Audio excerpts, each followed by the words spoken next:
ሴክሹዋል ግንኙነት ሲባል ምን ማለት ነው? ግንኙነት የምንለው በሁለት ተቃራኒ ጾታ መካከል የሚደረግ ነው።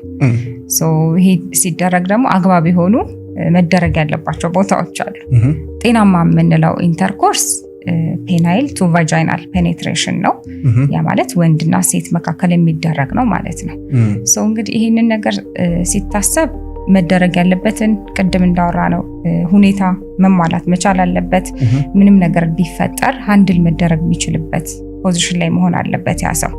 አብዛኛውን ጊዜ ይሄ በአይምሮ ውስጥ የሚፈጠረው ፍራቻ የሆነ ነገር ቢፈጠርስ እንዲህ ቢፈጠር በምን ወይ አመልጥበታለሁ፣ በምን ወይ ወጣዋለሁ ወይም ወጣዋለሁ የሚል ፍራቻ ስለሚኖራቸው። ለምሳሌ ግንኙነቱ ሲደረግ መጀመሪያ ላይ ሴቷ ህመም ቢኖራትስ የሚሉ ሰዎች አሉ። በከፍተኛ ሁኔታ ብትደማስ፣ በትክክል ግንኙነቱን ማድረግ ባልችልስ፣ ብጎዳትስ ማለት ነው የሚሉ አሉ። ይሄ ኔጌቲቭሊ ነው የሚያስበው። እነዚህ ነገሮች እንኳን ሀፕን ቢያደርጉ መወጣት ይችላለሁ ወይ የሚል የአስተሳሰብ ብቃት ላይ መገኘት አለበት ይህንን ግንኙነት ለማድረግ ማለት ነው። የአብዛኛው ወንድ ጄኔራል የሆነ ጥያቄ ምንድን ነው? አብዛኛው ጥያቄ ከብልት ዝግጁነት ማጣት ጋር፣ ቶሎ መጨረስ ችግርና የብልት መጠን ወይም የብልት ሳይዝ ጋር የተያዙ ናቸው። በዋነኝነት እነዚህ ሶስቱ ይጠየቃሉ። መፍትሄ ያገኛሉ? አዎ። እንዲሁም ብዙ ጊዜ ሲነሳ ማየው የመጠን ትልቅነትና ማነስ በወንድም ይሁን በሴት ኢዳዝ ማተር የሚል ነገር አንድ ቪዲዮ ሰርተሽም ተመልክቻለሁና ኢዳዝ ማተር? አዎ። እንግዲህ ምን መሰለ አብርሽ፣ ዋንስ የሰው ልጅ እድገቶች አሉት አይደለ? እነዛን የእድገት ደረጃ ካለፈ በኋላ የሰው ልጅ ሰውነት ወይም አካል እድገትም ያቆምበት አለ። ስለዚህ ወንድ ልጅ የዘር ፍሬን ብለው የብልት ወይም የመራቢያ አካል እድገቶች በተለይ እስከ 16 ዓመታቸው ድረስ ነው ይሄ እድገት ያለው። የእሱን እድሜ ከታለፈ በኋላ ያላቸውን የብልት መጠን ከዛ በኋላ ለማስተካከል በሚዋጥን በሚቀባ መልኩ እስካሁን ሳይንስ የደረሰበት ነገር የለም። ስለዚህ ማተር የሚያደርገው ሳይዝ ሳይሆን እንዴት ፈንክሽን ያደርጋል ያለው መራቢያ አካል ወይም ያለው የወንድ ልጅ ብልት መስራቱ ነው እንጂ ጥቅም ያለው ሳይዙ ወይም መጠኑ አይደለም ማለት ነው። ብዙ ጊዜ ሴቶች ብቻቸውን ስትራግል የሚያደርጉት ከሴክሹዋል ግንኙነት ጋር በተገናኘ ምን አለ ያጋጠመሽ፣ የሰማሽው፣ ሰዎችም የነገሩሽ?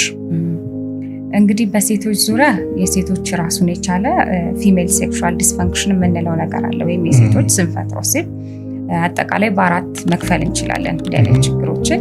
የመጀመሪያው ሎ ዲዛይር የምንለው ወይም ፍላጎት መቀነስ ወይም ፍላጎት አለመኖር ችግር ነው። ሁለተኛው አራውዛል ዲስኦርደር የምንለው አለ፣ የተነሳሽነት ወይም የዝግጁነት ችግር። ሶስተኛ ላይ ኦርጋዝሚክ ዲስኦርደር የምንለው አለ፣ ያ ማለት ከመርካት ጋር የተያዙ ችግሮች። አራተኛው ደግሞ ዲስፓሪኒያ የምንለው ወይም በግንኙነት ጊዜ አለ ፐርሲስት የሚያደርግ ወይም ቀጣይነት ያለው ህመም አለ ማለት ነው። ወንዶች ዴይሊ እንደዚህ አይነት ነገር ቢያደርጉ ችግር የለባቸው፣ ችግር የለብንም። ወደ ሴቶች ጋር ግን ስንመጣ ብዙ አይነት ነገሮች አሉ፣ ከሆርሞን ጋር የሚገናኝ ሬዲ አለመሆን፣ ከዛ ደግሞ ወደ ትዳር ሲገባ ደግሞ የወንድ ይጨምራል የሴት ይቀንሳል ምናምን አይነት ነገሮችን ሰማሁኝና እንደዚህ አይነት ነገር ሲያጋጥም ምንድነው መፍትሄው? እንግዲህ ፍላጎት የሚባለው ምንድነው? በእድሜና ባለ ሁኔታዎች ፍላክቹዌት የሚያደርግ ነገር ነው፣ ቋሚ ነገር አይደለም። የግንኙነት ፍላጎት አንድ ሰው የመጀመሪያ ጊዜ ላይ ጤናማ የሚባል የግንኙነት ፍላጎት ሊኖር ይችላል፣ ከዛ ደግሞ ሊጣፋ ይችላል፣ ሊመለስ ይችላል። ስለዚህ እድሜ የሚወስነዋል። ለምሳሌ ፒበርቲ የምንለው ላይ ወይም ጉርምስና ላይ ወንድም ሴትም ከፍተኛ የወሲብ ፍላጎት ሊኖራቸው ይችላል። በተለይ ወንዶች እስከ 20 አጋማሽ ላይ የወሲብ ፍላጎታቸው ከፍ እንዳለ ጥናቶች ያሳያሉ። ሴቶች ላይ ደግሞ 30 ቤት አካባቢ የወሲብ ፍላጎታቸው ከፍ ሊል ይችላል። አንዳንድ የሆርሞን መለዋወጥ ሲኖር ሴት ልጅ ለምሳሌ ማረጥ ካለ፣ በመሃል መውለድ ካለ የወሲብ ፍላጎቶቿን ሊቀንሱ የሚችሉ ነገሮች ናቸው። ወንዶች ላይም የተወሰኑ ነገሮች ፍላጎት ሊቀንሱ ይችላሉ። አንዳንድ ኤክስፒሪየንሶች አሉ አይደል የሚደረጉ። ለምሳሌ መጠጣት ሊሆን ይችላል። መጠጥ ይቀንሳል? አዎ ይቀንሳል። እንዲያውም ሰዎች ከጠጡ በኋላ እንደዚህ አይነት ነገር የማድረግ ፕሮባቢሊቲው ከፍተኛ እንደሆነ ደግሞ በብዙ አይነት መልኩ እንመለከታለን። ምናልባት ከፍላጎት ጋር የተያዘ ሳይሆን የሚሆነው ቆይታ ላይ ከመጠጥ በኋላ ብዙ ሰዎች ቆይታቸው እንደሚሻሻል ይነግሩኛል።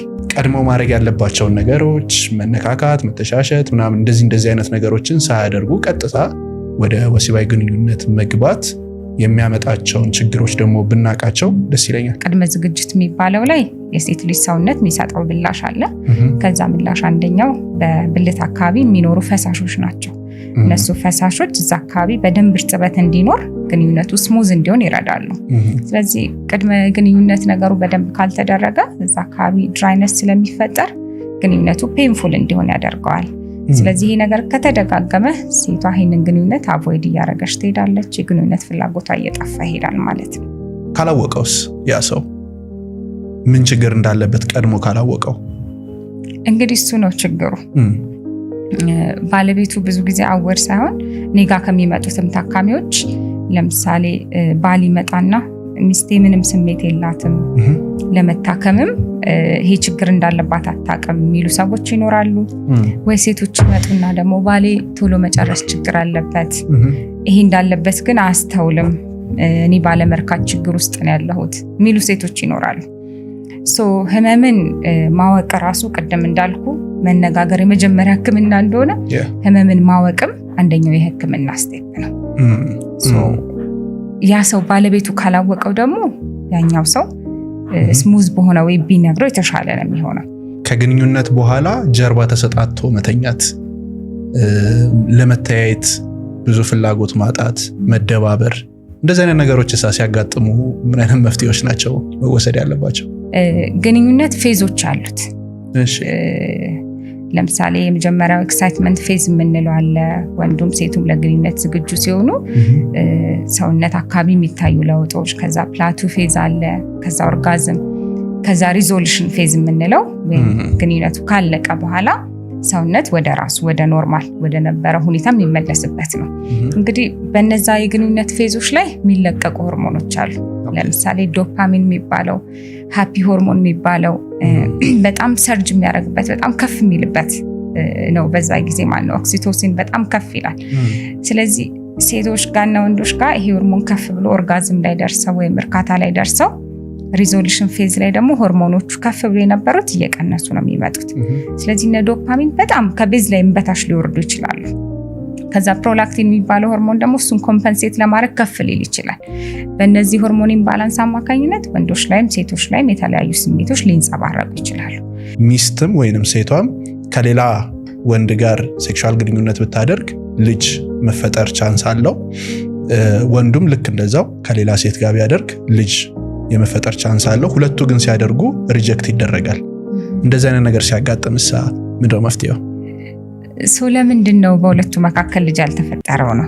ጽንስ ለምንድን ነው የማይፈጠረው የሚለው የተለያዩ ምክንያቶች አሉት፣ ወይም መካንነት የምንለው ማለት ነው። ስለዚህ ከሌላ ሰው ጋር ግን አለ። ያው አንዳንድ የሚገናኙ ነገሮች አሉ አይደለ?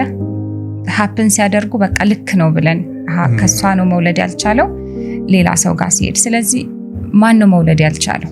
አሁን ይሄ ራሱ ትልቅ ኢሹ ነው። አብዛኛውን ጊዜ ሁሉም ወንድ መውለድ እንደሚችል ነው የሚያስበው። የወንድ መካንነት አለ። የወንድ ማረጥ እንዳለ ታውቃለህ? እናረጣለን። ያው ማረጥ የሚለው ቃል ምናልባት በደንብ ባይፈታውም በአማርኛ አለ። ግን ዞሮ ዞሮ ማረጥ ምንድን ነው? ማረጥ ማለት ሜኖፖዝ ወይም መውለድ አለመቻል ማለት ነው። ወንዶች ላይ ብዙ ጊዜ የማየው ምንድነው የራቆት ቪዲዮዎችና ምስሎች ካዩ በኋላ መጠን ላይ ያለ ኢንሴኪዩሪቲ ያጋጥማቸዋል። ትንሽ መስሎ ይሰማቸዋል፣ ይሰማቸዋል። ምክንያቱም ለምስል የሚቀርቡት ወንዶች ተመርጠው ነው ለዛ ፐርፐዝ። ከዛ ኤዲቲንግ ይኖራል። እንደምታውቀው እኛ ሀገር እንዲህ አይነት ነገር ስለማይሰራ የሰለጠነው ዓለም ለነዛ ማሳደጊያ መንገዶች የሚጠቀሟቸው ብዙ ሕክምና አማራጮች አሏቸውና ለዛ ፐርፐዝ በተመረጡ ወንዶች ነው እነዛ ነገር የሚሰሩት። ከዛ ግንኙነቱም ሲደረግ ቆይታውም ላይ ብትል የሚደረጉበትም ሁኔታዎች ብትል በኤዲቲንግ በእነሱ በተጠና መንገድ የተደረገ ነው። አንድ ሰው ይህንን በደንብ አዌር መሆን አለበት። እዛ ጋር ያለው እዚህ ጋር መጥቶ መሬት ላይ ሊወርድ እንደማይችል ማለት ነው። ስለዚህ ባለው መጠን ካለው የትዳር አጋር ጋር እንዴት ደስተኛ የሆነ ግንኙነትን እንፈጥራለን የሚለው ራሳቸው ላይ መስራት አለባቸው ማለት ነው።